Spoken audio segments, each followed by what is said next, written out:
This episode is brought to you by the members of the You Run Podcast Network. A place where everyone is a loved member of the podcasting community. To link up with these shows and find your next podcast addiction, visit YouRunPodcast.com. You wanna die tonight? Late at night, I tune into your show, where you talk horror with a unique flow. Your voice is like sirens, draws me in, as you pick apart movies on murder and sin. Scott and Mark set the scene. I hang on every word lost in the screen. Your passion for fear is contagious enough. You make me believe in Mark's fucking long roundups. You run podcast, horror movie review, sharing facts and playing games too. Your words paint pictures of darkness and dread, leaving me grinning long after you fled. You run podcast. You run podcast. Don't cry, don't cry, don't cry, don't cry, don't cry. It helps if I add us to the screen and change our background. Real slapdash this week. Hello and welcome to the You Run Podcast Horror Movie Review. My name is Scott. My name is Mark. And this is the horror movie review show that you run and control, except this month it is not. It is the horror movie review show that me and Mark run and control. Yeah, because boy. in your stupidity, you allowed us to choose the movies for an entire month, which is insane.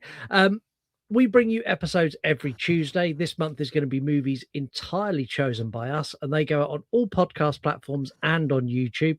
You get early drops of the episode ad-free on Patreon on the Thursday before, sometimes even earlier. And normally this is where I'd say you can go to Instagram to vote on upcoming episodes, but at the moment you can't because it's our turn. The way this works is we give our review and scores. Then we take a deep dive into the movie, not necessarily in order, but we deal with all the most important scenes and what we liked, what we didn't like. We have interactive features like 3-word review, and we have voicemails. We don't have those this week, but we have those as well. And then we play a game, which I'm not going to tell Mark what it is today because I forgot to put it in my notes. And I can't remember what it is, so I'll be just as surprised as Mark when we get there. This is a shambolic start, I'll be honest with you. It is a really shambolic. It's been hot, man. Like, it is. To be fair, it's cooled down for me a bit tonight. I haven't got the fan on in here, which is unusual. It just seems to have cooled off this evening. It's been very hot today, but there seems to be a turn, and I'm grateful for it. I'll be honest with you, because we haven't had rain in what feels like 6 months around here. It's the same here. Like, it's been 30 degrees, 32 degrees highs. The lowest it's got is 28. Like, I haven't got the fan on here tonight, but that's only because I listened back to our last 2 episodes. And while it's not massively an issue, I can hear this all the way through. So I decided tonight I'm just going to sit here and sweat. As I said, this is We Run Podcast Month. So you guys didn't pick anything. I did. It's my pick first, and I went with Eden Lake from 2008. How are we doing it this month then? Is it you go, I go, you go, I go, or you go, you go, me go, me go? It's taking it in turns. So it's me, then you, then me, then you. Then we've got a newer release at the end of the month. Yeah. This film follows Jenny and Steve, played by Kelly Reilly and Michael Fassbender, who head off to a romantic weekend at the lake, which honestly is a terrible place to go for a romantic weekend. It's also Steve has a proposal planned in the beautiful countryside. Things, however, do not go to plan when they meet a group of teens led by Brett, who's played by Jack O'Connell, Instead, it fast becomes one of the most horrific and bleak horror movies of all time. It is the bleakest horror movie I can think of off the top of my head. The direction of this movie makes you feel trapped and claustrophobic, even though you're in a big, wide open space. Visual effects are minimal, but they're so impactful. And honestly, you feel every single thing that happens to the characters on a personal level. This is not my type of film. So, extreme horror or this extreme end of horror is not my playground. But like this one doesn't rely on the oh fuck moments. It's like everything about it is an oh fuck moment. Like the whole thing is a wild ride. It feels personal, it feels real, and it packs a punch with performances from incredible cast before they became global megastars. Kelly Reilly in this rivals Hereditary Tony Collette levels of delivery, and it's honestly exceptional.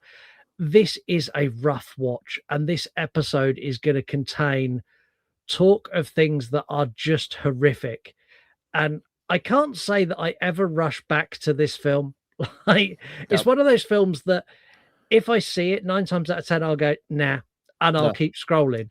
But No. when I do commit and I do watch it, it is 5 out of 5. It's a phenomenal film that's not been seen by nearly enough people, but it does leave you feeling very dark and dismal inside. Yeah. Yeah, no, you're right. And I think that's a score that's very much deserving. For me, I've only seen this the once. Back I didn't see it on release, but I remember checking it out a few years later.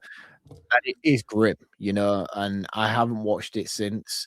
And every time I come across it, I don't want to watch this movie, man, you know.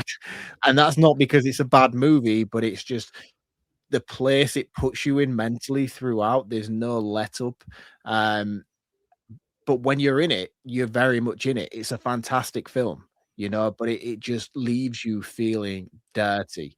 And I think the real reason why that happens is because as an Englishman, and again, yourself as an Englishman, I feel like this is a very relatable story, not necessarily because of the extremities that it goes to, but just because the cast are so realistic and the characters are so gritty and raw and personable, you know. Like, I know groups of friends who are like the group of kids in this movie, not necessarily to the extremes that they are, but I know characters in real world life that are like these, or at least I did when I was around a similar age to what these kids are. You know, I hung around with these types of kids myself, you know, and you can see how easily situations like this escalate to that level. And the point is, once you're in it, you know, and there is no going back, and you do commit to the situation, which is exactly what they've done here in this movie. Yeah. And I think that's one of the things that really hits home, is how relatable a lot of the situations are in this movie. When I watched this, I instantly thought, you are the guy.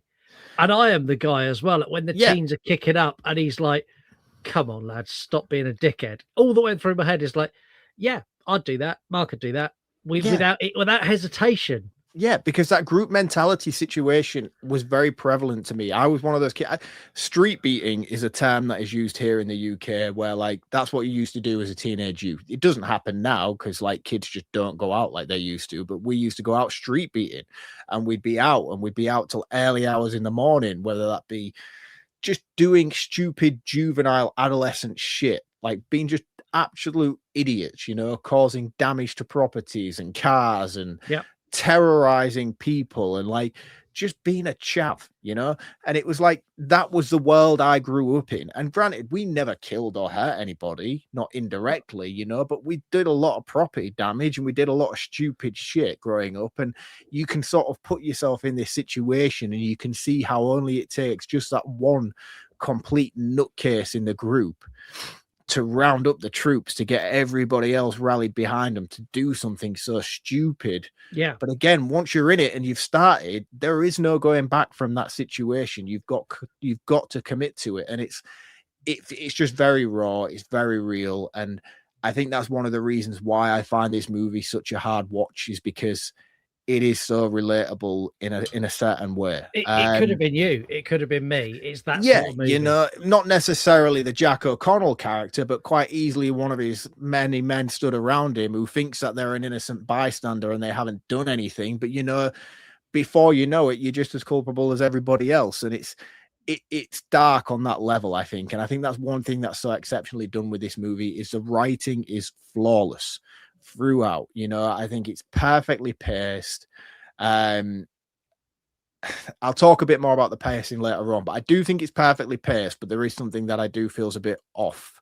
And that's nothing to do with the movie. It's just because it doesn't fall into the category of standardized beats per movie, but it works perfectly here. So I'm not criticizing it. It just feels off due to what we're used to as a standard horror movie going audience. Yeah.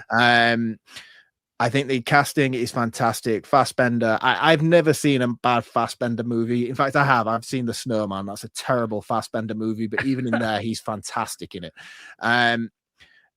Yeah, effects working, it's fantastic. Story's fantastic. Direction's fantastic. It's just a fucking horrible movie to watch, but it's a 5 out of 5. This is the second time I've watched it, and I will never see this pop up on streaming and think, I really want to watch Eden Lake, because I never want to watch it again. It's awful. It makes me feel awful. I'm so uncomfortable throughout.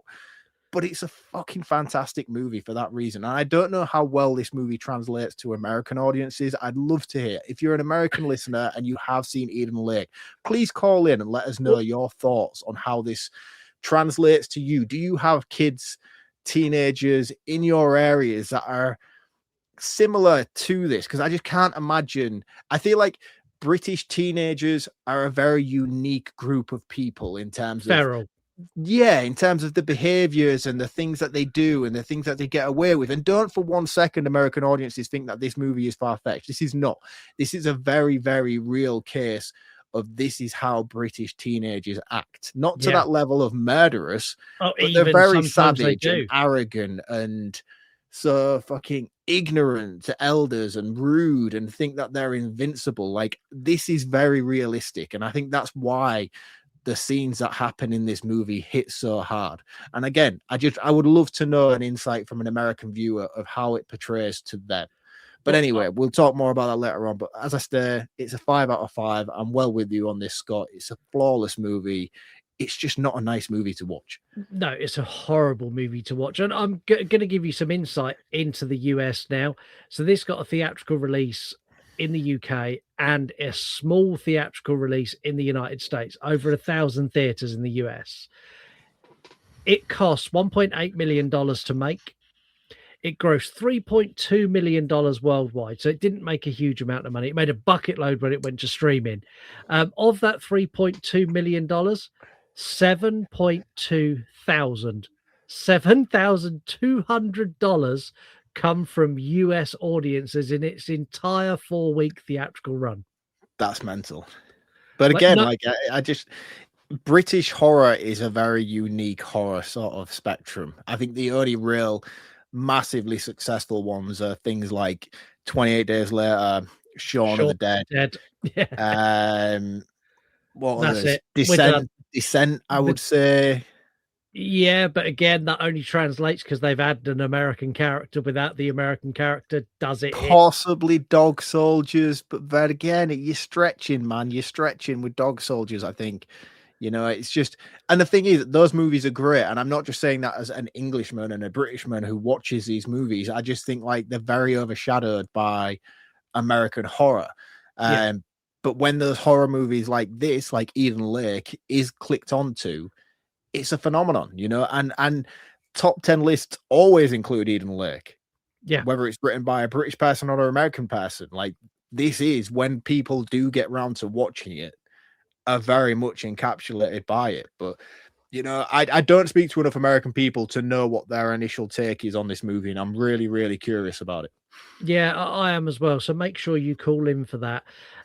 Let's dive into this movie. But before we do, we're going to take a very quick break. Yeah. Come on. Step Step into the shadows where the monsters creep. Native Randy's waiting while the world's asleep. From cult classic slashes to the B-movie fright, they're digging up the legends in the dead of night. So turn up the dial and join the creepy crew at the Graveyard Club. There's a killer seat for you. I know you won't regret it. So what you waiting for? A whole world of horror is just behind the door. The Graveyard Club podcast.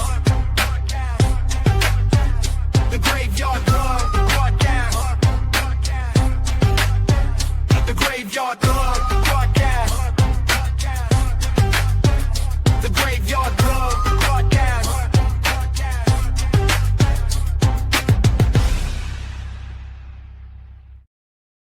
So head over to yourunpodcast.com. Check out our newest member to the You Run Podcast Network, the Graveyard Club Podcast. Fantastic Irish podcast that do dive into all manner of different horror, but at the moment they're going through all of the Godzilla movies in order, and there are like Godzilla versus Mecha Godzilla from like 1950 something, and honestly the movies they cover are the movies that no one else covers, and they're fucking awesome. So go and check them out. Cool. Also, all the other members of the You Run Podcast Network, yourunpodcast.com, you'll find 18 different shows plus our shows that will give you access to everything from true crime to TV breakdowns to general podcasts about life. And there's so much there. Go to yourunpodcast.com, click on one of them, and you'll find something you like. Also on there, you'll get links to all of our socials. We're on Instagram, TikTok, Threads, Blue Sky, X, formerly the artist formerly known as Twitter, and various others as well. But the most important thing you'll find on there is our Patreon link. The Patreon link gives you early access to this show, almost a week early, completely ad-free, so you will not hear what we're doing right now.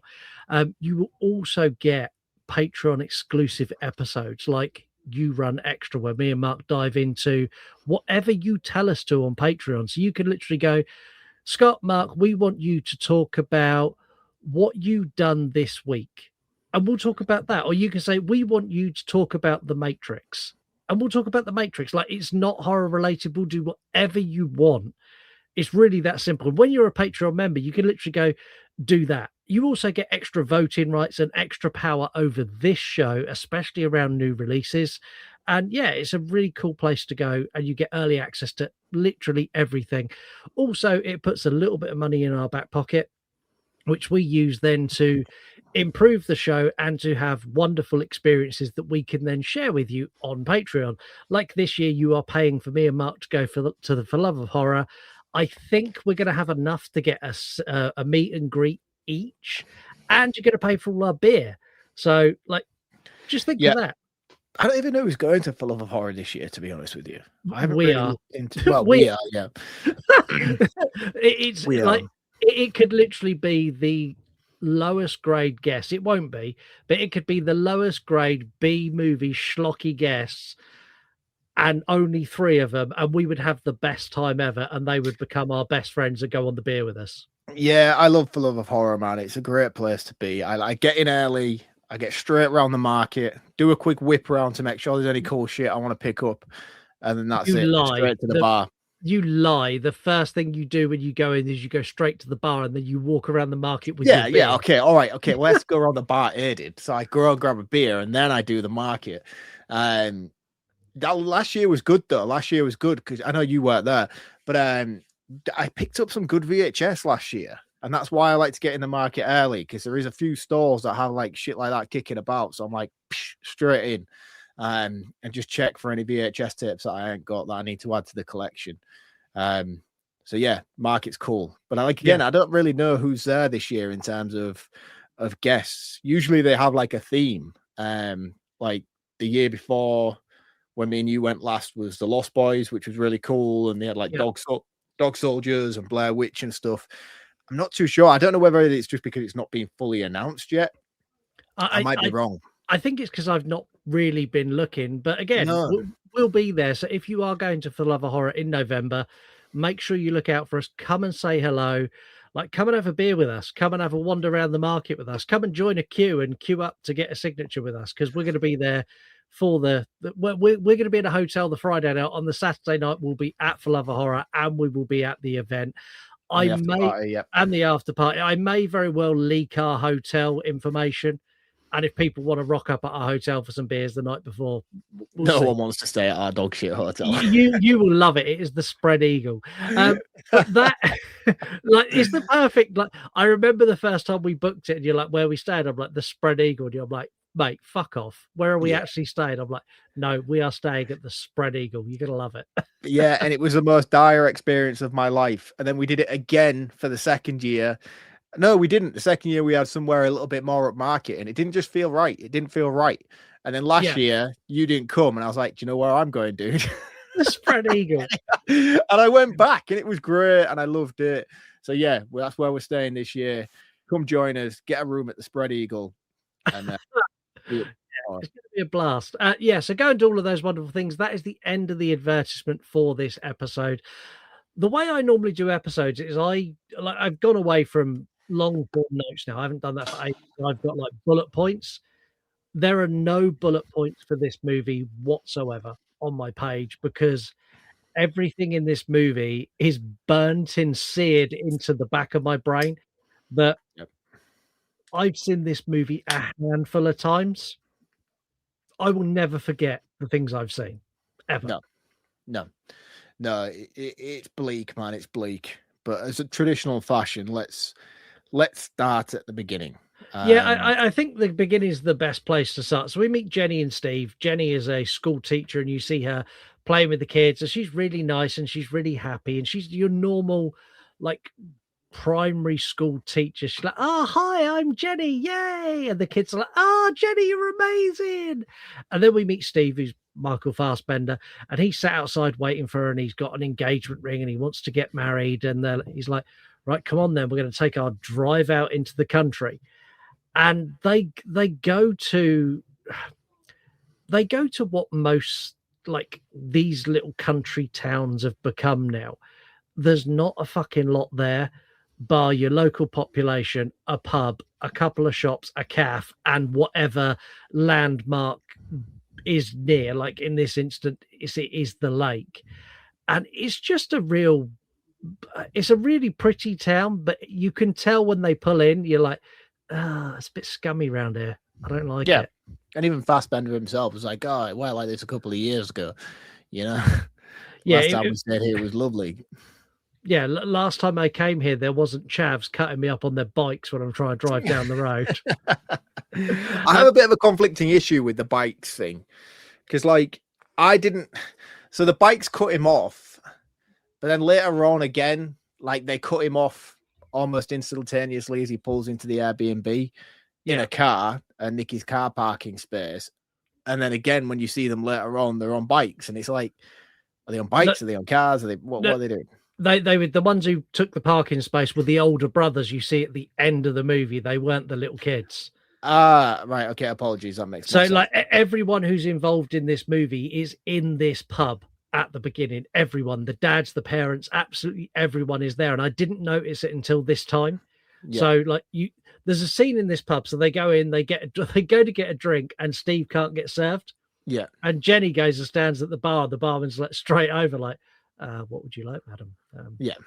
Ample bosom. I like you a lot. And Steve's like, looks at her, and she's like, "Yeah." It's the sort of look that our missus would give us. Like, "Yeah, I've still got it. You're old, and everyone hates you." Yeah. It sets the tone in this pub scene. So they're outside and they're in the garden and they're having a drink in the beer garden. There's a kid screaming and running around. And Steve's like, "Joe, what? Someone needs to give that kid." And as he says it, like the mum fucking comes over and this kid who's like running around and she's like, it's awful. It is rough, man. And I'll be honest with you, like this almost immediately made me realize what type of character Steve was. Because there is no way I would have been able to sit there in that scene. I'd have said something. I'd have been straight up out my seat. I've got into many altercations in my life already where I've seen like an owner do that to a dog, and I've threatened to take the dog off him. You know, I'm like, "The fuck are you doing? Don't hit that dog." Yeah, but this is my dog. I'll do what I want. I was like, I don't give a shit, dude. Like, you don't fucking whack your dog on the nose with its own lead because it didn't sit when you told it to. You know, So I can't imagine for the life of me how I would react if I saw a parent do that to a child in a public place. Like, I would lose my shit.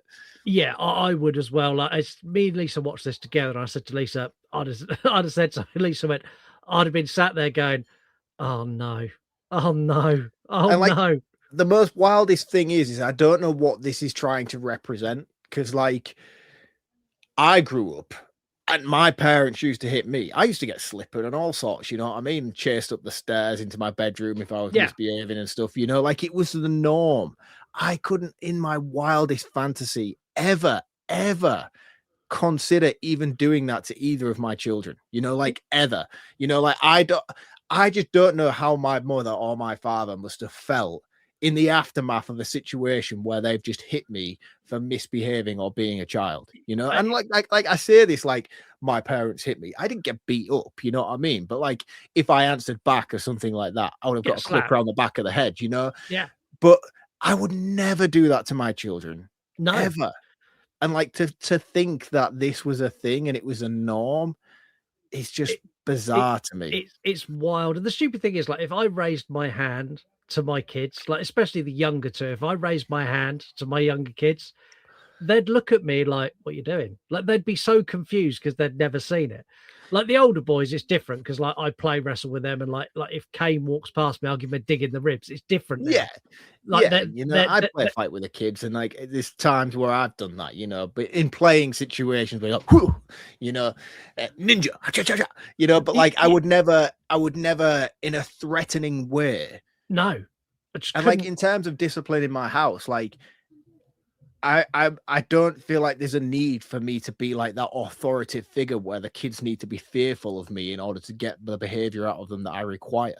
Yeah, I don't either. Like my kids are well behaved, and this is going to sound really new wave, and I don't in any way consider myself to be like a new wave parent, but words work. If you say no and then explain why it's a no, 9 times out of 10, kids will go, okay, yeah, I understand now. But shouting and screaming gets you absolutely nowhere.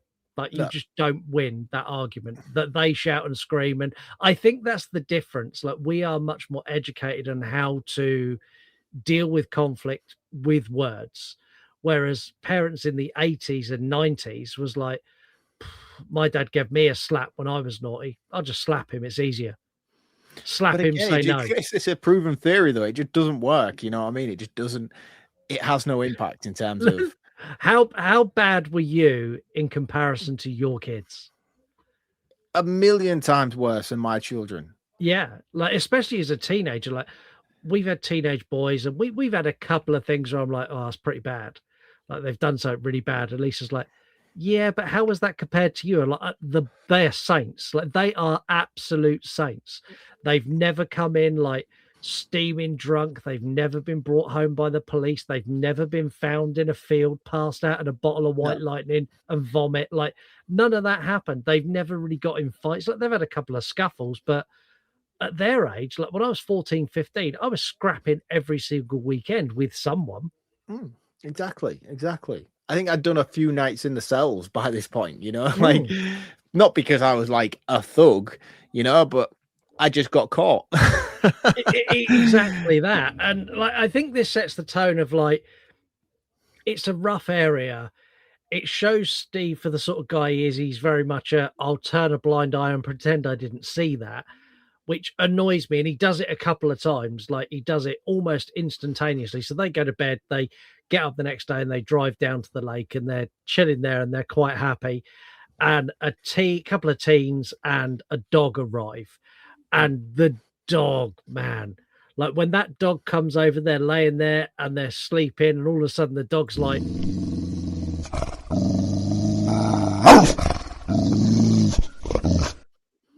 terrifying. Terrifying. But if it was me, I'd instantly, without hesitation, I'd have gone, mate, fucking get your dog under control straight away. Exactly. Steve's a proper lettuce. And I think that's half the issue with this movie, you know, is like, because he's such a lettuce in the offset, like if he'd have been a man, and I don't want to be like, yeah, I'm a man, look at me, I'm big man. I feel like because he'd set the precedent from the start by not doing anything from the off, that shows lack of integrity on his part. So, like, if he'd have first immediately been like, dude, what the fuck? Get your dog away. Yeah. The kids would have maybe been like, oh shit, actually, yeah, fucking hell. But the fact that they know that they can push the boundaries to such an extreme length, by the time he actually challenges them, they're like, come on, dude. You're not about this life, mate. You know? And I think that's the worst. So the kids remain on the beach, and then some more teens turn up and they put the stereo on, and Steve goes for a swim in the lake, which again, like going for a swim in the lake and leaving your missus on the shore with this rowdy group of teens, I wouldn't be doing that. I wouldn't. But again, have it's done the it. arrogance in Steve. Like, even his missus, I can't remember her name in this movie. Jenny's like, look, let's just move. Yeah. Like, if you didn't want to confront the kids in that situation, you didn't want to make a scene, just pack your shit up, move to the other end of the beach, problem solved. If they started then following you down to the other end of the beach, yeah, there's an issue. But the fact that Steve turned around and was like, oh, I'm not going to be bullied away by children. And it's like, well, no, hang on a minute, mate, because you haven't even had the bollocks to confront them in the first place. So you're not actually winning any battle here. No. So like when Steve gets out of the water, that like the main guy, Brett, has been eyeing his missus up through a pair of binoculars. They got the music blaring. And Steve gets out and you can see he's got that. Oh, do you know what? He's that guy. He's like, he's pushed me too far now. And he goes over and goes, can you turn your music down? And I laughed out loud when Brett goes, sorry, mate, I can't hear. He said, can you turn your music down? I said, mate, I can't hear. The music's too loud. And then Steve just like winds it right down. He's like, what the fuck are you doing? That was my tunes. What are you doing that for? He's like, mate, turn it down. He's like, no. He's like, come on, don't be a dick. And then his girlfriend's like, who are you calling a dick? Are you staring at my tits? And like, she's awful. She's horrific. And Steve is so far out of his depth. He doesn't know what to say or how to do it. And as he walks away, they just turn the music up. But Brett also makes a comment of like, he's like, yeah, can you get your dog under control? Like, he's causing chaos. He's like, she's a bitch. And he's talking about the dog, but he's looking straight at Steve's missus. I'm like, oh, dude. I think I'd have lost my shit in that moment. Oh, dude, I would have just fucking drop kicked that cunt straight in the head. You know, like it would have been full on Street Fighter 2 level flying across a beach. He would have felt the fury of my right foot to his jaw. That kind of shit wouldn't have stood with me. I think those kids were at an age to be able to take a whipping, you know. And again, I don't condone hitting children, but these are not children. These are thuggy little kids, man, and they need a slap. Yeah, and like there's ways to do it. Like I said to Lisa, like if I'd have told him to turn it down, he'd refused. He'd turned it back up. As I was walking away, as that volume went up, I'd have gone back, and that would have gone so far into the lake that have needed specialist diving teams to retrieve it. Yeah. Oh, I'd have just fucking stomped it dead. Yeah. I would have stomped it dead on my way out if he was like, no, I'm not turning it down. I'm like, yeah, all right, mate, no worries. Enjoy the rest of your day. And the thing is, if that didn't trigger me, like the teens very soon after this leave the beach, and as they go behind, Brett's got his dick out and he's waggling it in like behind Jenny's head. Like if I hadn't have snapped previously, at this point he'd have been picking his teeth up off the floor. I'd have stood up, I'd have grabbed that thing, and I would have squeezed it with all my might. Like it's just horrifically bad behavior. And again, I'm maintaining that had Steve checked it immediately, it would have been different. Agreed. I think he showed weakness too early on to the point where they knew what they could get away with, you know. And I think with kids like that and generation people like that, they're testing the water early on. That's exactly what they're doing. They're testing the water, and he'd let them take too much early on. Yeah, because I wouldn't stand for it. I'd be curious, actually, anyone listening, at what point would you have snapped? Where would you have lost your temper? Because Steve doesn't lose his temper for fucking ages after this. See, the thing is, for me in that situation, had I have been there and had been with my missus, would have been on the beach, they'd have come over, they'd have been fishing, I'd have probably gone over straight away, immediately, and been like, "Oh, hey up, lads, how's it going? Having a good day, enjoying yourself?" You know, I've been friendly with them, like Justin, you know, I'm like, "Oh, I'm just here with my missus, you know, we're trying to have a nice day. Do us a favor, just sort of keep the volume a little bit lower, or it's like, oh, if you're here for a party and you wanted to do what you want to do, we'll move along. Let me just check the vibe with what's going on here. And I feel like that conversation would have been had to the point where, like, oh no, honestly, dude, we're here for a blast out today. We're just going to get music loud. We're going to have a jam. Like that. I tell you what, we're going to move to the other end of the beach. Enjoy your day, boys. I'll see you later on. Exactly. And it's so easy to diffuse this, but because he is just a wet blanket, it ends in this situation where they all leave. Steve sets up their tent for the night. They hear rustling. Steve does a fake jump scare, which I'll be honest, got me, where he's like, I'm going to go and look. And then he comes back and he's like, run. I'm like, oh, you dick. So, like I said, I've only seen this once, and I thought genuinely this was a part where he was taken. I was like, oh shit, like this is going there that quickly. Yeah. But it doesn't. It doesn't. It goes from here and it kind of escalates that they end up nicking his car keys, his sunglasses, his phone. They slash his tires. Well, we've got a couple of scenes before this. So like this is one of the reasons that I was talking about pacing earlier on in my roundup. And that's because when Steve does this jump scare, I was genuinely buying into the fact that they'd got Steve there. I was like, oh yeah, of course, this is it. He just kicks into gear straight away. It doesn't kick into gear straight away. And it's not an issue with pacing within the movie because it all flows very fluidly. It's just an issue with pacing in terms of generic standard tropes for a horror movie. This is the point where it would have kicked off. Yeah. And the movie would have been turmoil from here on out. However, it doesn't. No, because this is where he finds that they get up in the morning, his tire's been slashed. He has to change his tire, and they drive down into the town for breakfast. Yeah, so they don't necessarily slash his tire either. What they do is they set up a glass bottle behind the tire, so as soon as he reverses, he drives over it to the point where it slashes his tire. Had he drove forward, it would never have been an issue. However, he replaces the tire. He then drives off in an absolute fury as well, completely hell-bent on rage about the situation. And he sees them passing by on the bike, which they goad him as well. They're like, hey, how's the tire, man? Blah, blah, blah. And he chases after him on the bike. They leave and they end up at a cafe. The cafe scene is quite cool as well, because this is where Steve is trying to be chivalrous within the sort of cafe. He's like, oh yeah, have you seen some kids in the area on BMXs? Unknowingly to him that one of the mothers of the children works in the cafe. It's like, not my. This is where it all goes complete full the League of Gentlemen. This is a local town for local people kind of thing. I love her reaction. She literally goes, he's a good boy. You don't say anything about my son. He's a lovely little boy. He's a bit misunderstood and he's got a bit of a temper, but he's a lovely boy. Yeah. I wish Jenny's like, oh, it's nice to see you're making friends, Steve. Yeah. And then they leave the cafe, and this is when they drive past the house and see all the BMXs outside. And Steve again, just being what is he doing? Dick, just an absolute dick, pulls up outside the house and goes charging in, like doesn't knock, doesn't do anything, just lets himself into the house, and then his ass falls out because the dad comes home. The dad comes home, and Steve kind of like scurries upstairs. He climbs out across the roof, and then like he gets out. He's like, Jenny, drive. It's like, oh, fuck. Like, and again, like this scene's really important though, because it shows the home life of Brett. Which is bad, you know. I mean, Brett's outside kicking a dog or a cat or whatever animal, a rabbit is inside this cage in the garden, and him and all his group of friends are absolutely terrorizing it. And it shows the sadistic side of Brett. But then, like, I don't empathize with Brett's character in any way, but no. I do feel like there is a strong argument for nature versus nurture. 100%. And Brett, this movie highlights that more than any I've seen, I think.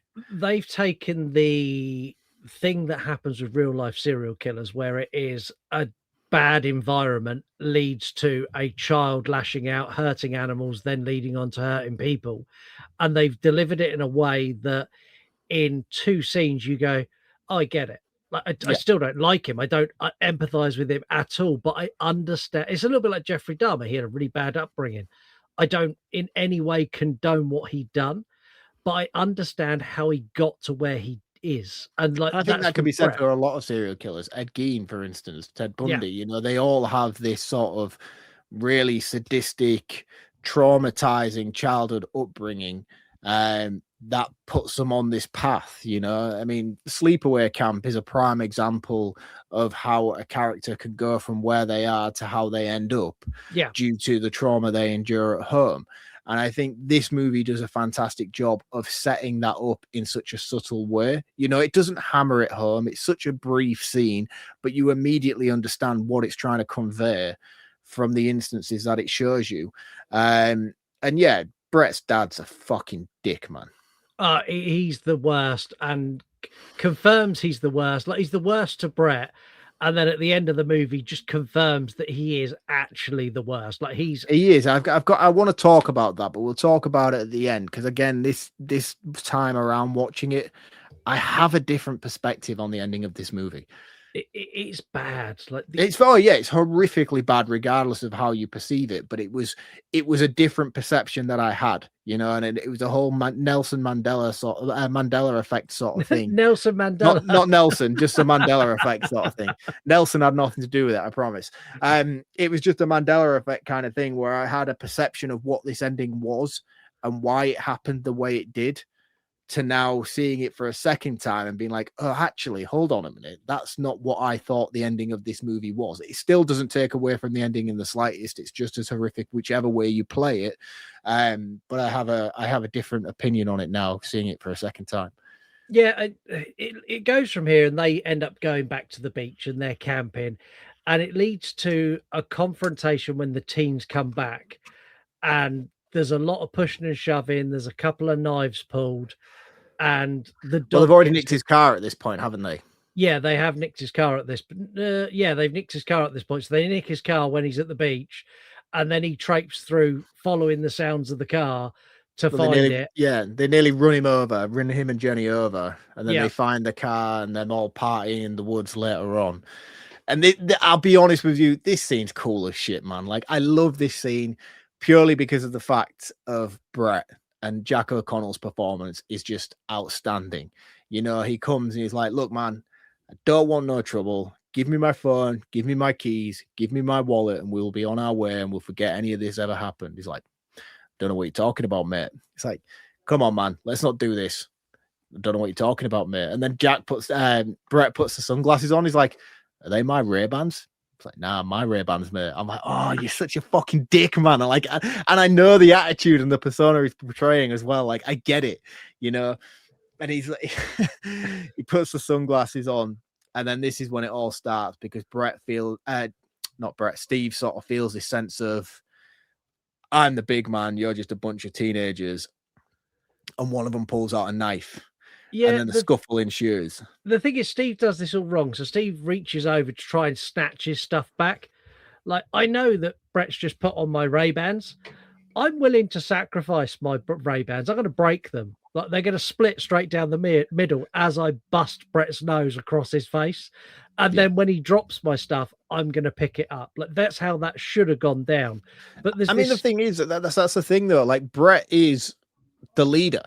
Yeah. You know, you need Brett. You kick him in the ankle and cripple him to the floor, and he's crying for his mummy. This situation's over immediately, because all his henchmen are cowering, like, oh, fuck. Exactly that. And this is the thing, like, I'm not condoning violence in any way, shape, or form, but if you're ever in a situation where you do not have an option, you hit the loudest, biggest antagonist of the situation as hard. You put down the antagonist, and all of the little followers around him will just back off, because they see that person as, it's like pack mentality. He's the alpha. If you all of a sudden flatten the alpha, everyone's going to go, oh, fuck. Well, I'm not as hard as Brett, so I can't take him on. Well, let's let him go.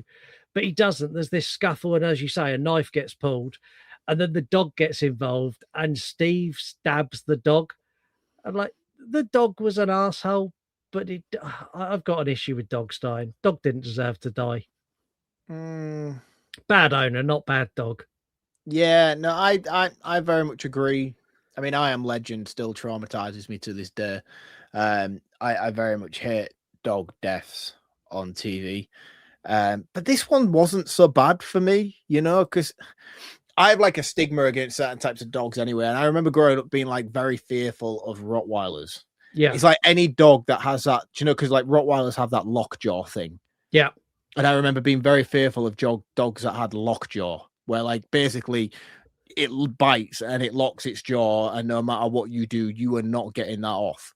Yeah. And I remember hearing stories as a kid and being real traumatized by the fact that, oh, doggone Rottweilers, like they've got lockjaw, they'll pull your leg off. Rah, rah, rah. I mean, I've met Rottweilers since then that are the sweetest and kindest dogs I've ever met in my life, you know. But this dog's a dick in this movie, let's be honest. The dog is a massive dick. And Brett's reaction is like, you've killed my fucking dog. Why did you kill my dog? What on earth has brought, how dare you? What on earth has brought this on? What could we possibly have done that made you hurt my dog? And Steve's like, Jenny, get in the car. Get in the car. And No, they drive- Steve's not. Steve's a fucking wet wipe again. You know, this is again Steve's fault. Steve is completely to blame in this situation. You know, like he panics and he is apologetic. He starts apologizing to Brett. He's like, I'm so sorry, man. I'm so sorry. Let's just forget about this. Just give me the keys. I'm so sorry. And Brett throws the keys across the woods and Jenny finds them. And then Jenny starts screaming for Steve to leave. But had Steve just still kept his moral high ground in that moment and be like, yeah, fuck you, man. Give me my shit or I'm going to fucking kill you as well as your dog. You know, that would have been my approach to the situation because Brett would have fucking healed immediately, in my opinion. But Steve's like, oh, I'm so sorry. I'm so sorry. Please, I'm so sorry. It was an accident. I'm like, fuck you, Steve, man. Stand some ground and tell this kid, give you your shit back. You're going to knife him too. I'm sorry. I'm saying that. That sounds awful when I hear myself say that back.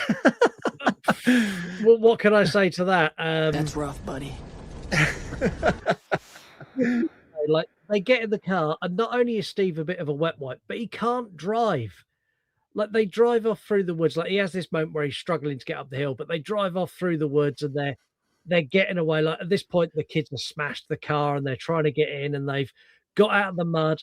And then he crashes into something that, honest to God, even the way they film it, you can see it. Yeah, but to be fair, though, I think, again, this is down to how impeccable the writing is. Like, already he's struggling driving anyway due to the panic of the situation. And then he hits that embankment and he can't get out of the situation. They all pile onto the car like a bunch of zombies and they smash out his headlights. Yeah. They take rocks, they beat out his headlights, and he finally gets away. And the entirety of the drive, Steve is panicking. He's like, I cannot see. There is no light. I cannot see where I am going. And you're like, well, this is inevitable. What's going to happen next? And it does. He crashes straight into a tree, which is clearly there, but it's only clearly there because the movie's lit so we can see it. But I imagine driving in a pitch black forest, you're just driving in the dark, which is exactly what he's doing. There is that. I'll give you that. Steve gets trapped in the car and he basically tells Jenny to run, go and get help. Do not stay with me. And she doesn't do a very good job of running. She kind of like lingers away, and Steve gets taken. And but Jenny, this is one of my biggest issues with this scene is they leave. Jenny leaves. And then obviously Brett and the rest of the team get Steve.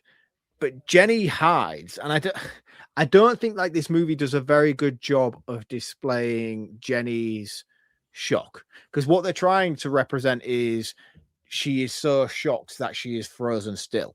Yeah. But they don't do a good job of doing it in this instance, I don't think. Because I saw this scene and I was like, it's morning now. Like the sun's come up. You have been in that same spot for hours. What are you doing? You know? And they don't show it until Jenny kind of sneaks back to where they've got Steve. And this is just awful. So they've got Steve tied up with barbed wire to a post in the floor. They've beaten the fuck out of him. And Jenny sits. They've got his dog collar on as well. They got a dog, the choker chain, which are inhumane. Don't use choker chains. They got a choker chain on Steve. They've also got another little kid there who we met earlier, like at the very beginning of the movie. Really sweet kid who, like, no. That's later on. They met him right at the beginning when they first come in the forest. Little kid, and Jenny talks to him. Yeah, and he's no. This is a different scene. Yeah, no, I know it's a different scene, but I'm saying that kid's there at the beginning. He's not here now, but at the beginning. Oh, right, okay. I thought he was going to intertwine it to this. No. So they meet a kid at the beginning who's really, really sweet. Jenny tries talking to him. He's like, my mum doesn't let me talk to strangers. Yeah, that's where I'm going to leave it. He comes back later. So in this scene, like Brett's like choking him with a choke chain, and Brett cuts him, and that. What comes next, honestly, is fucking horrific. So Brett gets his girlfriend to record, and fully knowing what he's doing, he gets every single other member of his little group to cut Steve in one way or the other to make sure that they're implicated in what they've done. And it is the most harrowing, the most brutal and god awful thing to watch. It's just awful. Yeah, and I think the thing is as well, like there is a lot of pushback to Brett in this scene up until the point where he gets the phone out. You know, like a lot of the lads are like flaking. It's like, oh, I'm done. Like we need to go. It's like, no, we're all in now. Like, what do you think's going to happen when we let him go? The first thing he's going to do is go to the police. And Steve's begging for his life. He's like, no, just let me go. Just let me go. And I promise you, I won't say anything. This is the end of it. Just let me go. And Brett, obviously, which is right. Like, I'm not condoning it, but they're in it now. Brett's like, no. Like, and then all the other lads, well, I haven't touched him. I haven't done anything. And he's like, oh, you pull out your phone. And then he makes every single person there do some sort of inflicting harm to Steve so that they're all culpable for the situation. And they take it in turns, one by one, to inflict some sort of damage to Steve. And it starts off rough. Don't get me wrong. It's really rough. And all these kids are very skilled in terms of human mutilation, let's just say. Not that there's a craft to it, but you can see one of them just does a simple slash on his shoulder. One of them stabs him in the side, which is the nail in the coffin for Steve later on. But I think it's the guy from This Is England. Fantastic actor. I've met him a couple of times actually, because he lives in Grimsby, which is 20-minute drive from here. He's often in my town. I remember hanging out with him in a bar in Beverley where I live. He was in one of the sports bar for a football match, and I was sat with him for quite a lot of the night, having a few beers and stuff. He's a really, really cool guy. And he's the worst for me because he takes a Stanley knife, slams it in Steve's mouth, and because Brett's pushing him, he's like, cut his tongue out, and he takes a Stanley knife and he jabs it in his throat like a banana and just starts twisting it in his mouth. And like, that is, for me, out of all the things that happened to Steve in this particular moment, that one is the worst in my opinion. And that's because you and me work daily with a Stanley knife, and we know how much damage a sharp Stanley knife could do, and it is awful. Yeah, horrific, man. And Steve endures some serious pain in this, to the point where you're like, mercy kill is just due right now. Yeah, it's really bad. And then they spot Jenny, and they all go off to chase Jenny, and Steve escapes. Mm-hmm. And they chase after Jenny, and they can't find Jenny. And then he's like, oh, you go back and keep an eye on him. We're going to find her. There's a really cool scene where she finds like that. I don't know what it is. Like it's like it's like a static. Yeah, like a build, because that's one of the key elements we list out earlier on. Like Eden Lake is under construction. They're turning it into a residential area for private homeowners. Yeah. So it's all gated off. It's all corrugated, gated off, and there's like builders working on it. Obviously, this is a weekend because Steve's taking her away for the weekend, so the builders aren't working. But there's like a static like construction office. Yeah, like a construction office in the middle of nowhere. And Jenny finds it. I'm not too convinced of her abilities in this scene. What, to get on that roof? So she tries getting in the door, she can't because it's padlocked, and she kind of gets her jacket stuck, and she gets out of her jacket. All the boys come round, and they boot the door open to get in, and one of them walks round the other way, and she becomes Spider-Man because she goes from floor to roof, silent. Like she takes. I checked this cabin out. There is no footing for her to climb that roof. She jumped. Like Spider-Man, or she used Michael Myers Halloween 4 and teleported up there. I mean, don't get me wrong, it's a very good plan. You know, I think it's a perfect plan and the perfect place. Like for me, this is one thing that I always think in a zombie apocalypse is like, right, where's the best place to go? For me, up into the loft. Yeah. Pull the loft ladder shut, bang, you're safe. You know, you can kick a few roof tiles off through the felt, you can get out onto the roof, you can get down, you can do whatever you need to do. Same instance if you're in a fire. If you're in a fire, go up, go to the loft if you can't get out through the front door. Tidbit for you. Up until that point, she jumps onto this caravan roof, and I'm like, you can't do this. It's a great plan, but there is not enough evidence around the set location to suggest that you can get up there. No, but again, it's a really cool scene, and they all bugger off. And in this time, obviously, Steve's escaped, and he's gone and got the first aid kit from his car. When he triggered his car alarm, I was like, no, dude, no. Like, he opens his boot, and his alarm's like, woo, woo, woo, woo. And even Steve goes, oh, for fuck's sake. Yeah, but he's smart. He grabs the first aid kit out the back of the car, and he's on the run. He nearly kills Jenny, though, which was like, holy shit, dude. Yeah, because he picks up the crowbar, and he can hear someone coming. He's hid behind a tree. And he like someone comes around the corner, he just swings with everything he's got. Thankfully, Jenny has got the reflexes of Spider-Man that we established earlier. Yeah. And her spider sense was tingling, and she ducks. And he's like, oh, Jenny. She's like, you need help. And then she starts bandaging him up and patching him up. This is horrific. This is horrific. Like it's already established the relationship between the two of them is exceptionally strong. And I think that's one of the things that make this scene so harrowing is the fact that Steve's done. You know, he knows he's done as well. He's bleeding black blood. I'm not a scientist or a biologist in any such imagination, so I don't know what that means, but I'm assuming that if your blood starts to turn black, that means that you're bleeding to death due to lack of oxygen in your body. Yeah. That might be very scientifically incorrect, but that's where I'm going with logic. That is correct. It's right. Okay, so therefore he's dying because of blood loss. He's aware of it as soon as he looks down, and it is the stab wound that he got from the amateur stab, and I was like, that one's going to sting later on because that was a full depth blade stab, not just a slash to the skin. And he's bleeding out badly, and this is where they have the moment where he reveals, he doesn't even reveal it, Jenny finds the ring in his pocket as she's trying to bandage him up, and they have this really strong heart-to-heart about children, and Steve's just like, I just want to go with you anywhere. I don't care where it is as long as we're together. And you're like, oh, fuck, this is bad because there is no coming back for Steve at this point. Like, you know, Steve's done. Yeah. You know, from this point on, this is a Jenny situation. The thing is, though, there was an element, especially the first time I watched it, there was a moment where I'm like, he's going to be all right. There's going to be a moment in this where the adrenaline's going to hit and he's going to kick fuck out of all these kids.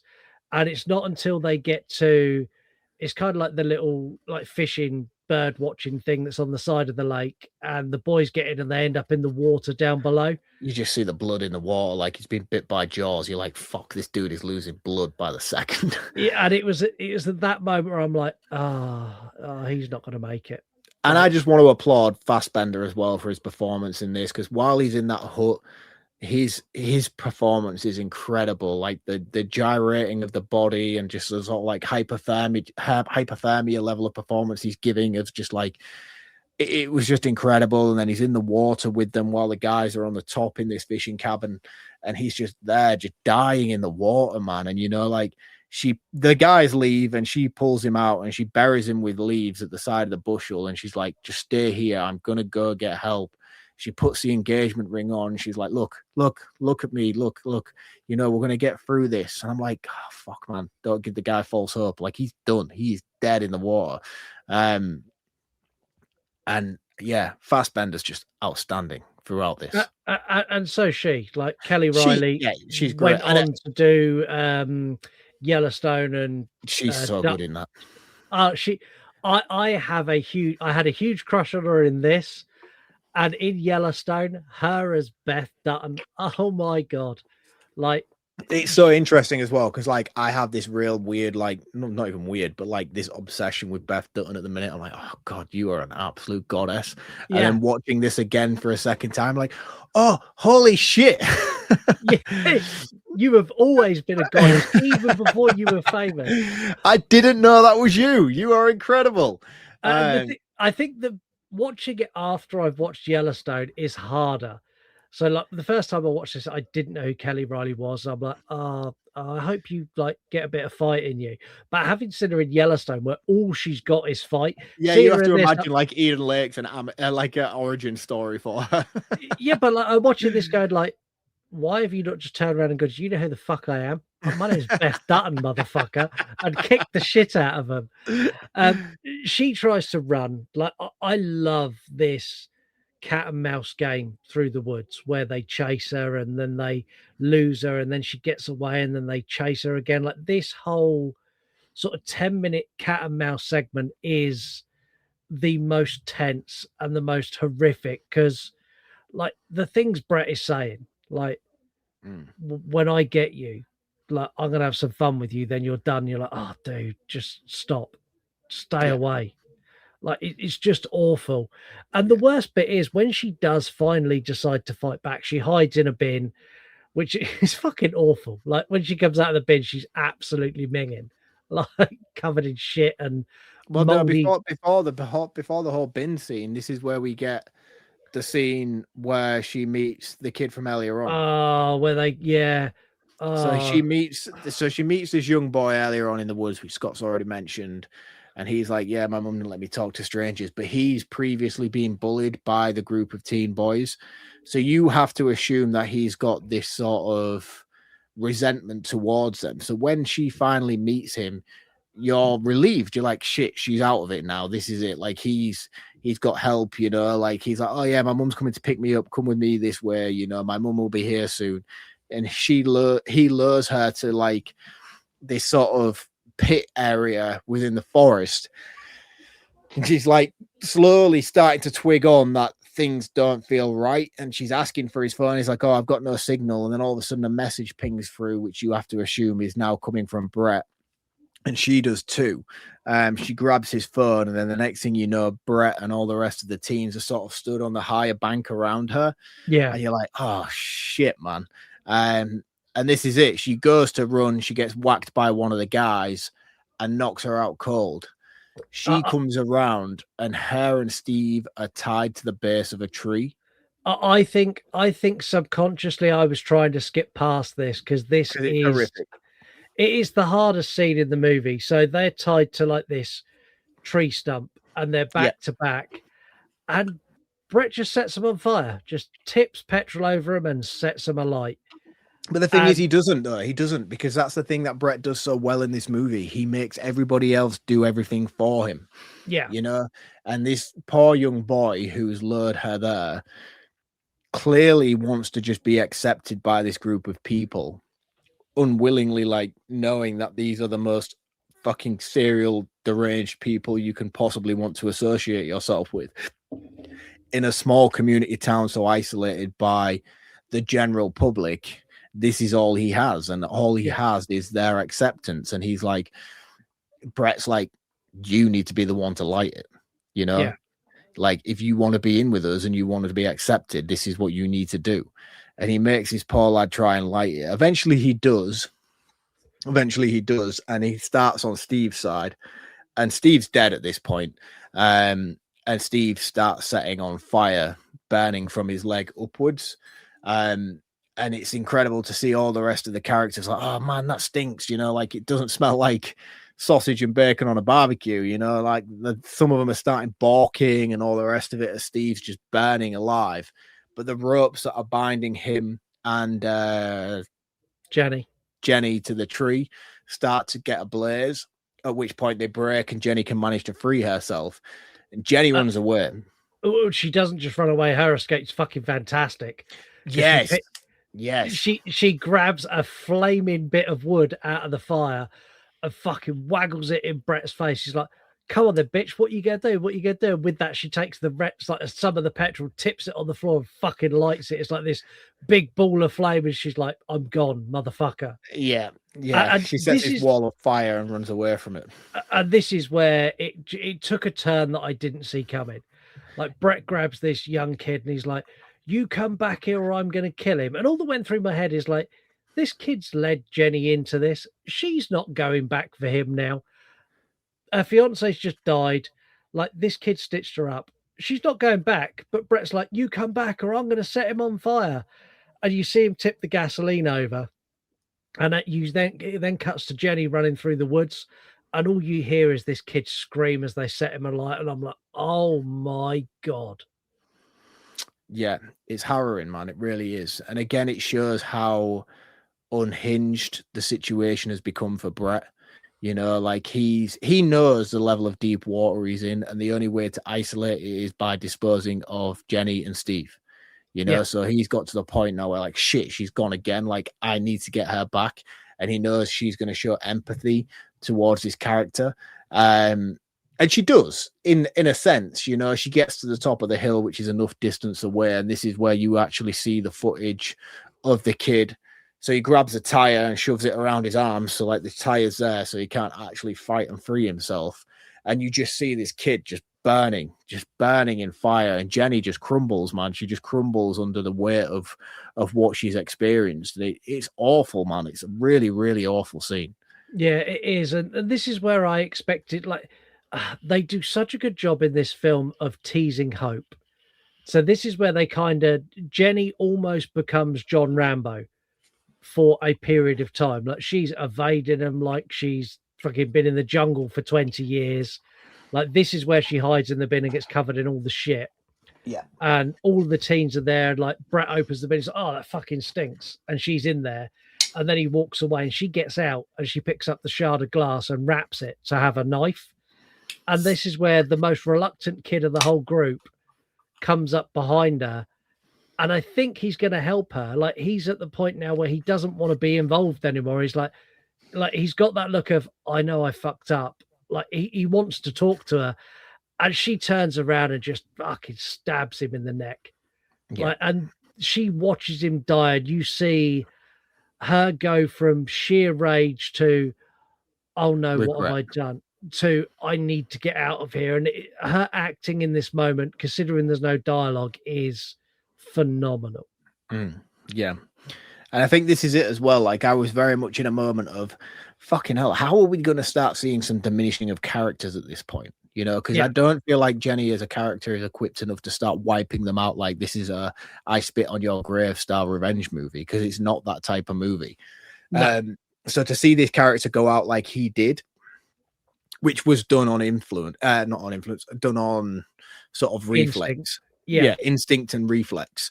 And you see the sheer distraughtness that it has brought to Jenny as she's done it, because she's cradling this kid, like crying her eyes out for what she's done. But we still got a lot of characters left, you know. And then we get to the next scene, which is Brett, his girlfriend, and another kid who's had wavering sort of involvement, commitment and involvement from the start. And he's now been like, bearing in mind, they've just found the body of the kid that Jenny just stabbed in the neck. And he's like distraught by the death of his friend. His girlfriend's distraught by the death of their friend. And he's like, no, I'm done, man. I'm done. I'm leaving. Brett pulls out his phone. He's like, are you done though? This is what you've done. Are you sure you're done? Yeah. And then he pulls out his phone anyway. And you start to see him stand up against Brett. And you're like, yeah, man, fucking go for it. You know? And Brett just kills this dude, man. Like, it's not implied that he is dead, but I just have to assume that the sheer beating and rock stomping that he took from Brett, that's got to have killed him, surely. Yeah, I'm pretty sure in this moment when Brett gets him down, and like the directorial shot of this is brilliant as well. It's like from the kid on the floor's view, looking up at Brett, just watching this just barrage of assault rain down. It's really a you're in the moment shot, and it's awful to watch. Yeah, so in quick succession we've had two of the main characters from the group go, and then his girlfriend runs off into the woods, and now you're like, right, okay, it's just Brett now. This is just a Brett solo mission, because two of the other lads have already vacated earlier on, not due to unwavering faithfulness to Brett, but just purely due to the search party disbanding, I think, to try and cover more ground. Jenny escapes onto the roadside, and this is where she finds a van. The van that picks her up. She's like, no, you need to take me to town. I need to get out of here. And he's like, yeah, no worries. But my younger brother, he's out here somewhere. I just need to find him, and then we'll go.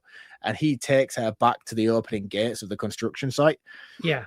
And this is where, at this point, she's twigged that the younger brother he's looking for is the one that she knifed in the neck. Is the one she's killed in the neck, yeah. And he pulls up, he gets out of the van, thankfully, beeps the horn really loud, gets out and starts shouting for his younger brother, which the two other lads who are involved turn up. And then they start to piece together the situation. And the older brother's like, oh shit, she's in my van.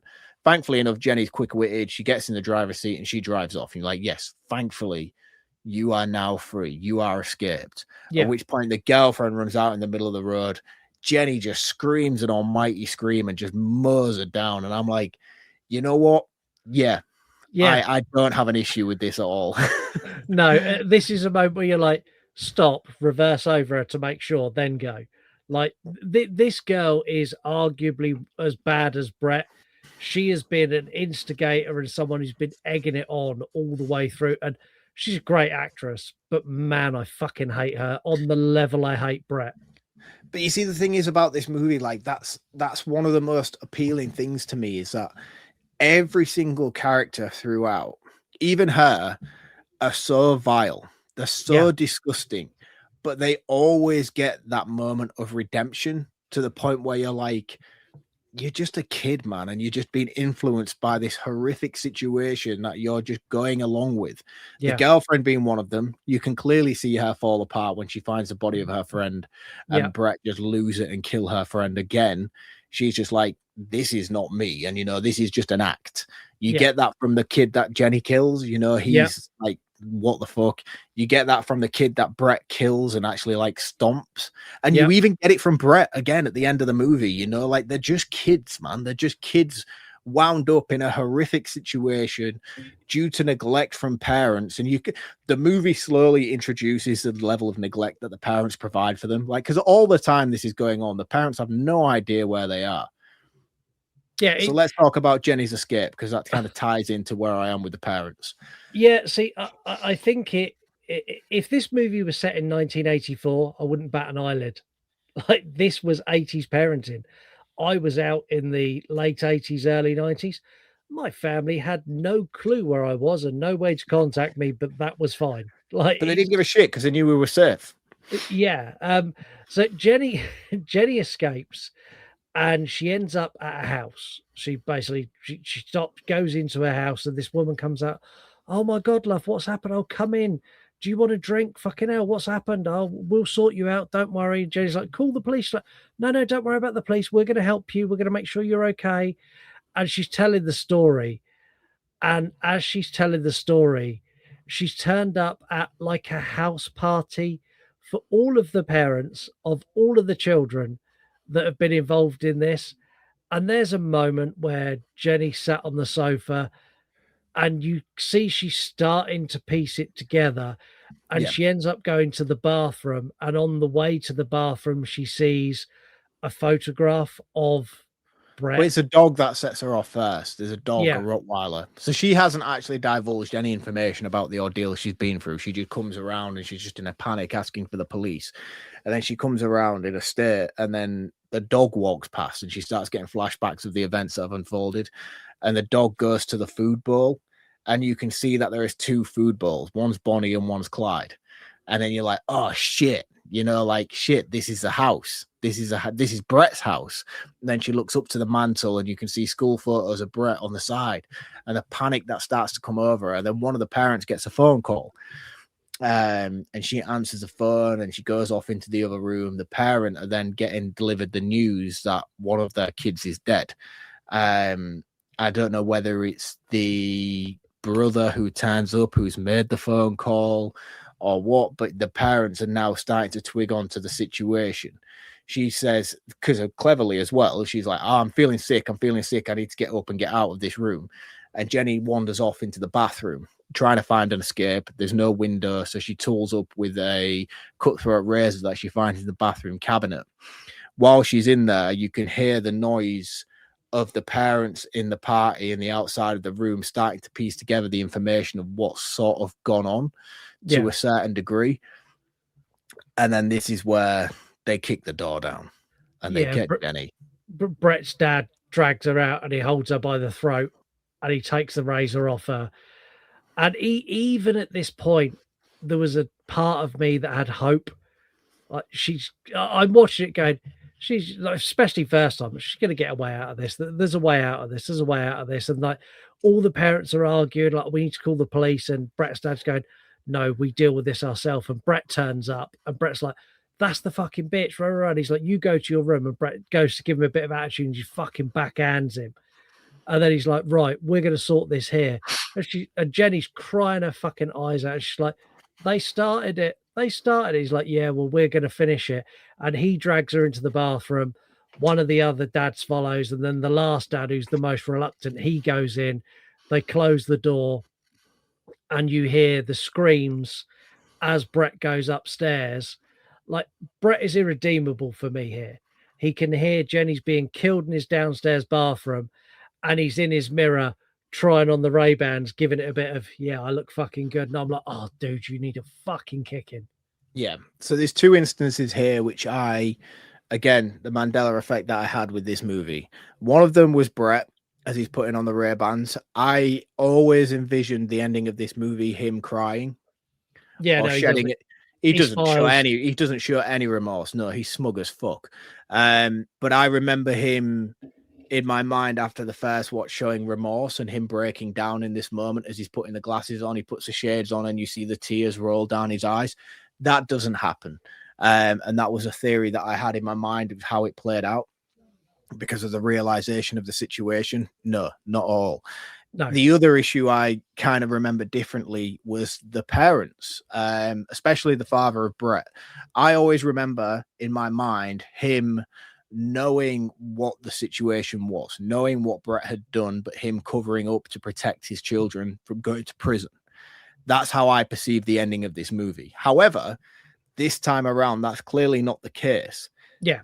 The dad has been led to the instance that her and her partner are just sadistic serial killers and have killed their kids in the forest, and he's going to deal with it himself and get vigilante justice. I'm not condoning him as a father or as a person because he's vile, you know, but the mindset I always had with this movie was he was just protecting Brett because of his actions.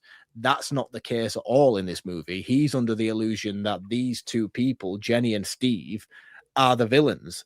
Yeah. And he's going to get his own vigilante justice for them. Which in a way makes Brett's character even worse. Yeah. Because he doesn't divulge that information. And Brett's dad's just killed an innocent woman, which was even more harrowing. But for me, I just went into it in my mindset like Brett's dad knows. Brett's come home, told his dad, and he's like, I can't let you go to jail. I'm just going to kill her and dispose of the body and just wash all this away. But that wasn't the case this time around watching it for me. You know, he feels like he's dishing out justice and a communal service to his people. We look after our own around here, you know, and it's like, no, dude, like you've got the wrong end of the stick here. Your son is a sadistic one. It's awful. And like the ending is one of the most harrowing endings because it leaves you on such a, like the movie ends and the credits start to roll and you kind of go, right. Okay then. I read up a little bit on the director's intent with the end of this movie. And he had an idea behind the entire movie, and I think he delivers it really, really well. So he wanted to have a moral commentary on the cycle of hostility and neglect in poorer communities where the parents are abusive and horrible and they neglect their children. And then that then stems on to the children. And even when the parents have an option to do the right thing, they make the bad decision, which then reinforces the bad decisions their children are making. And man, like if that's the message the director was going to, he fucking hammered it home with a sledgehammer. I got that from the movie. Like he done such a great job. This movie is a really hard watch. Like it is from the moment that things go south, there is not a single moment in this movie where I feel comfortable or happy or even at ease. I'm constantly on the edge of my seat. I'm constantly uncomfortable and fearful for the characters because they do such a good job of making me like Jenny and Steve. Like, I genuinely care. This is as bleak as it gets. It is one of the best British horror movies. I'm sticking with my 5 out of 5 for this. It is phenomenal. Yep. No, I'm going to back you up all the way on this, man. It's a 5 out of 5 movie. It's not an enjoyable watch. It's not a comfortable watch by any stretch of the imagination. But if you haven't seen Eden Lake, it's a movie that I would highly recommend out of most. You know, I think it's something that needs to be experienced, especially by horror fans, especially British horror fans. And again, like I said earlier, American audiences, I feel like I just want to know how well this conveys to you and how relatable this is to you in comparison to the culture clash that we have as opposing continents. I love this movie for so many reasons, but again, I can't justify a rewatch. It's not something that I want to put on. It's not something that I will like click through streaming services and it'll pop up and be like Eden Lake. I'm like, oh yeah, joy, let's watch Eden Lake. You know, like never will that ever happen to me, you know, but I can appreciate how much of a fantastic movie this is. And it's made me more sort of, I don't want it's a weird comparable to make, but I don't want to be like it's made me a better person for watching this movie, but it's made me sort of enhanced as a human from watching this movie and experiencing what this movie is trying to convey. So for that reason, I think I'm sticking with my 5 out of 5 score. I think it's an incredible movie. It's like The Road. Like, yeah, The 100%. Road is one of the greatest movies ever made. I love The Road. It is packed with fantastic direction, fantastic cinematography, outstanding performances from Viggo Mortensen. But I don't want to watch that movie ever again in my life. You know, no, I'm 100% with you. I will avoid it like the plague. Like if it pops up, that movie. Like, if someone said to me, "Give me a movie that you think is an absolute masterpiece," I'd be like, The Road. Yeah, but don't watch it. It's the same for Eden Lake. Yeah, and the thing is, like, this is the birthplace of so many great actors and actresses. Like Kelly Reilly, this is one of her early roles. Obviously, she's gone on to become Beth Dutton, one of the most recognizable faces in TV. Michael Fassbender went on from this to do, countless movies, X-Men, the Alien movies, like he's Prometheus, covered, like he's done so many. And then you've got Jack O'Connell, who's gone on to do things like even most recently Sinners. Like this 28 years later. Yeah, this is where all of those all of these actors earned their chops. Because if I was a director and I watched Eden Lake, without hesitation, I would cast any of those three without even thinking twice. Yeah, like it's so good. We have no voicemails this week. Remember, you can send us a voicemail. It's an audio DM on X or an audio DM on Instagram. Just push them and hold the microphone button and speak. Say what you want to say on the episode, on us, on whatever, and we'll play that on the air. You can also record a TikTok and tag us. I've been deliberately antagonistic on TikTok this week, so I'm sure we're going to have some in the coming weeks. Today, I just went in full troll mode. It was like, yeah, I think Halloween's shit. That's always your go-to, isn't it? Usually you tag me in it as well. Yeah, I done one for Larry earlier where I was just highlighting how great Halloween Resurrection was, just poking the bear because I know it's gonna generate a reaction. 3-word review. So this is where you review the movie in 3 words. This pops up across all of our social media. This one was a hard one. Like, this is a hard movie to sum up in 3 words, and we didn't get a lot, but what we got, I think, was quite good. On Slasher, we got Malachi Blackthorne went with hopeful, brutal, and devastating. On Facebook, Chris Bumgardner went with piece of shit, and I don't know if that's because he didn't enjoy it or just because he thinks it's a bad movie. If you think it's a bad movie, I think you're wrong, but if you didn't enjoy it, horses for courses. Instagram, Colin Firth Museum went with evil little shits. Bloody Babble managed to do this in 2 words. I apologize in advance for the second word. Chavvy cunts. We already dropped that word once already on this review today. We have Kate from Down Under, obviously previous guest who's been on 2 weeks ago, 3 weeks ago. I can't remember when. I don't know where we are. She went with worst weekend ever. Wes Paul Photo went with didn't hear banjos. This really is the backwater UK version. Like if Brett sat there and went ding a now, it would work. And finally, Lumberjay Reviews, who I'm going to give a shout out to Jay because he has requested this so many times. Yep. He's wanted this on for so long, but he's never ever called us. And for someone who's listened to the show for so long and is a member of the network, to not realize if he like leaves us a voicemail and goes, "I want Eden Lake," we'd have done this like 3 years ago. Like, come on, Jay. But Jay, again, 2 words: brutal ending. Don't forget, you can leave us a 3-word review. They pop up on our social media all the time. Whatever platform you're on, you'll find them. We're going to play a game. And like I said at the beginning, I don't remember what the game is. So I'm going to briefly read through what I decided to do. Okay. Why do you pause it while I go for a wee and then you can pick up on your skill set of what the game is? Well, that sounds like a plan. Let's do that. Mark is back. Have you now adequately drained your lizard? I have indeed. I'm feeling much more refreshed and ready for the quiz. Fantastic. Well, it's not a quiz, and I've now remembered what I decided to do. So this is a brutal, unforgiving horror movie with some horrific choices. So I could have done a game of Would You Rather, but we've done that before, and I like to be original.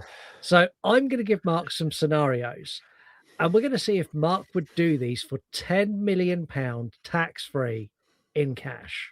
I'll do anything. Are you sure? I think so. Okay, so the first I'd like one... to think I would for £10 million, yeah. Okay, so the first one is never have sex again. Okay, I faulted the first question. That includes masturbation. No, I'd rather be poor. Yeah, I'd Okay. rather live on the streets. Okay. The second one, drink a pint of a homeless man's pee. Shit, It's man. 10 million. Yeah, £10 million. Yeah, too right. I'll do that. I do that. Like relinquishing sex is very different to a momentarily drinking a glass of piss.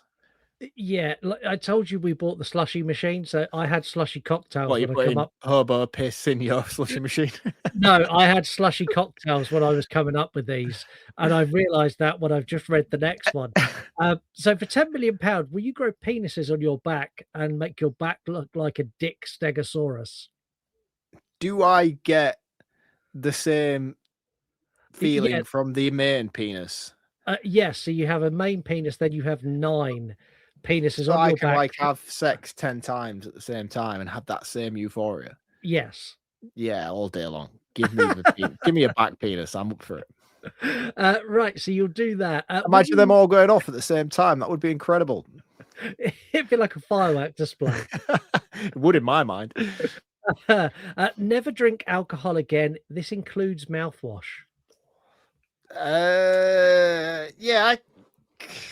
Yeah, cocaine's easily accessible. Right, this one, I thought of this, and I think this is arguably the hardest one. Put a toothpick under your big toenail and kick a wall as hard as you can. Oh, again, it's £10 million. That would be. Oh, I'm wincing at the thought of doing it. I'll be honest with you, but I would do it. Could you imagine how much That's like the biggest splinter in the world. How much you'd have to psych yourself up to just let it fly? I don't think I would. I don't feel like I would. I don't feel like there would be a lot of psyching up needed. Do you know, like if you said to me, do this now for £10 million, I would do it without be need to be like, come on, you can do this. I would just fucking do it. You know, it'd hurt and I know it would hurt, but I know that pain would pass and I'd be £10 million richer. Okay. Never ever watch a Halloween movie ever again. Yeah, I'm out. Yeah, I'm out. So you'll maim yourself, but you won't do that. I could, if you could give me just Halloween 4. Yeah, no, you get none. No, then I'm out. Spend an entire year in a maximum security prison. Yeah, I feel like I could do that. Just I have this perception of myself where like I feel like I would do well in prison. Yeah, see, I wouldn't, but for a year, I would attack the biggest person in there and get put in solitary from day one, and I'd spend a year Would in that be your solitary. game plan? Exactly. The final one, which is arguably the hardest, however, is the most achievable. Masturbate on stage live at For Love of Horror. For £10 million? Yeah. I'd let you masturbate me on the stage of For Love of Horror. Well, there you go. Patreon.com/You Run Podcast. You get us to £10 million by October. That will happen, and me and Mark will split it. Like No. I want the £10 million. For £10 million, I will wank you off on the stage at For Love of Horror. I don't care if I go to prison for 6 months for whatever crime that is. I'm quite happily. So yeah, patreon.com/You Run Podcast. Go and donate. Can you right imagine now. if we got an investment now? And we, I mean, I'd commit. I feel like it would be harder for you than it would be for me. I think there'd be like kicking the toe with the toothpick. Like that's hard. That takes a level of like psyching myself up. To do that one, I would have to be so psyched up. Like I'd have to be like bouncing off the wall, like, right, let's go, let's do it now. I feel like a Viagra and I'm good to go for that situation, I think. Yeah, I'd have to look away and like pretend I'm playing like a skiing game or something. Right, it's time for the my favorite thing, your favorite thing, everyone's favorite thing. It's the VHS hunt. He's the king of the spool, the lord of the stack. If it's on magnetic tape, there's no turning back. From the floor to the ceiling, he's a mastermind hoarder, keeping analog alive on the edge of the border. Rewind, the night under the static flip. It's Mark, VHS from the crypt. I'll get you, bitch. Hello and welcome to this week's episode of VHS from the Crypt. I'm going to stop you before you start. I'm curious because I looked at my collection here today. Yep. And I struggled to find anything that is even comparable to Eden Lake. So I'm genuinely invested into what you have in your hand. To be honest with you, I feel like it's going to be underwhelming for that reason alone, because I did exactly the same thing as you. I have scoured every single tape in my collection this week, thinking, can I pair this up with this? Can that go with that to sort of accent what this movie is and what it represents? Like what I did the other week when I had on what was it that we did? And I had House of 1,000 Corpses and 28 Days Later, The Sadness. Yeah. Yeah, so like I could bring a couple of movies together to try and encapsulate one particular movie. I'm not a big essay sort of horror movie guy, so I don't own a lot of tapes like that. And I feel like those are the kind of movies that are only really comparable to the level of sort of fear and horror that Eden Lake represents. I'm so surprised that there was never an inclusion of a scene in that in this movie. To be honest with you. And again, I don't think it needed it. And I think it was deep enough and dark enough without it, you know, but I was shocked to find the point where Jenny was actually captured, that there wasn't that particular scene, even just a bit of groping as such to represent what that was trying to insinuate. You know, they didn't go down that route, and rightly so. They didn't need to. It wasn't warranted in the film anyway. But like, I only felt like there would be something on that particular level that would be so bleak and so dark in my collection that would stand up against a movie like Eden Lake. The only one I could find that was even close was Dead Girl. Dead Girl, yeah. And I feel like, again, not because the movies are comparable. I don't feel like there's any sort of groundwork between the two movies that you could compare them, other than the fact that both of them are just so bleak. Yeah. And I couldn't find anything in my collection that would sort of warrant that level of bleakness. So I went with something that I felt hit that beat per beat and had similar situations of isolation and set location that tied in very well. So this week I've gone with my copy of Wrong Turn. It was the only movie that stood out to me time and time again when thinking about Eden Lake, because I feel like this is a very watered down version of what Eden Lake is to a certain degree. And again, that's the only reason I could think of it. It's the only film in my collection that I could really be like, wrong turn, wrong turn, wrong turn. It just kept standing out to me again and again and again. And I had tapes and I had stacks and I had things pitted against each other where I was like, oh, that would be a good representation of what Eden Lake is, but it just didn't feel right. But whereas wrong turn, time and time again, every time I scanned past it, I was like, yes, it's that. But it's like, it is that, but it's not that, you know? So if you do like wrong turn, Eden Lake's probably a good one to go down. This is my copy of Wrong Turn. This is one of my favorite movies of all time. It's such an underrated movie.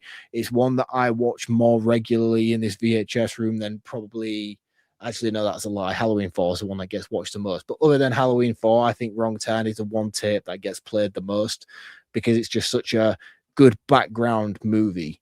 You know, like you can just bang it on. It's just there and it's just enjoyable regardless.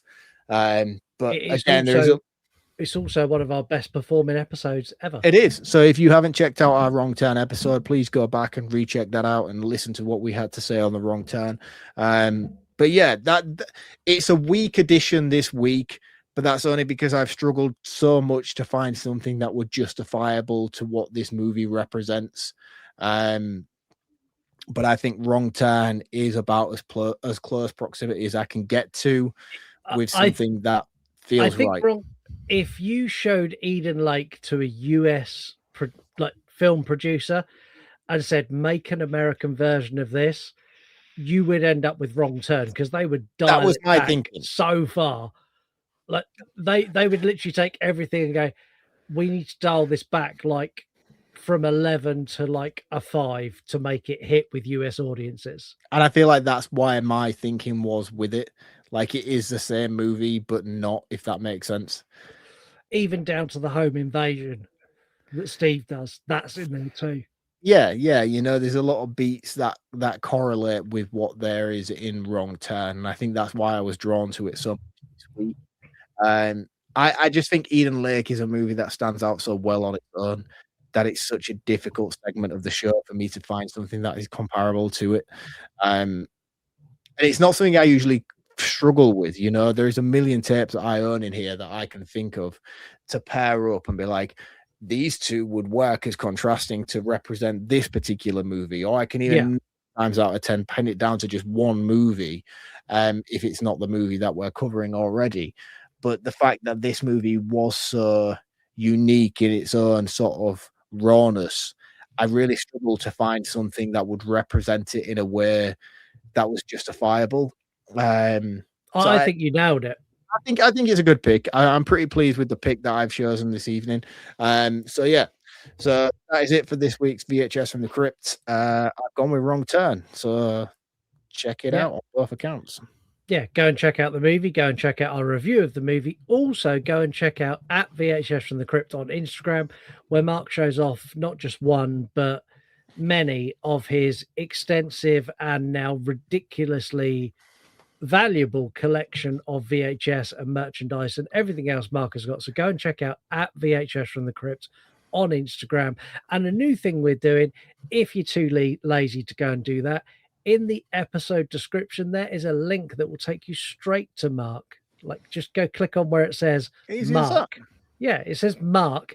And then next to the word Mark, there's a link. And if you click on that, like magic, you appear on Mark's page and you can just click follow. So go and do that.